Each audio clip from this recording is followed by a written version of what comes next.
coming to the conference of APHA, the information that's shared, the experiences where people are sharing their success stories has just been incredible. Across this country, there are hundreds of thousands of professionals. All of these people are touching millions and millions of Americans today. We have to make sure that every one of those touch points is a trust-enhancing touch point. The room is just full of just so much love and people supporting each other, and that's what this is about. When we do public health, we don't do it alone.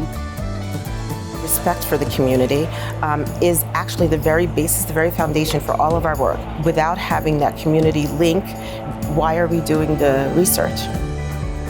Being connected with the American Public Health Association gave us an opportunity to connect with folk across the country.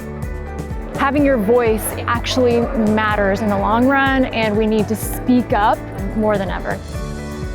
It cannot just be the election happens and then we all forget about, democracy and participation. It needs to be an ongoing conversation.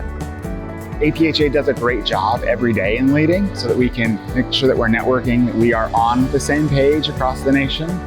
Having wonderful presentations, exhibitions, talks, and creating a space for discussion and dialogue. They are here to learn, to grow. When they exhibit that superpower, it empowers others, and then that empowers others, and it's a ripple effect.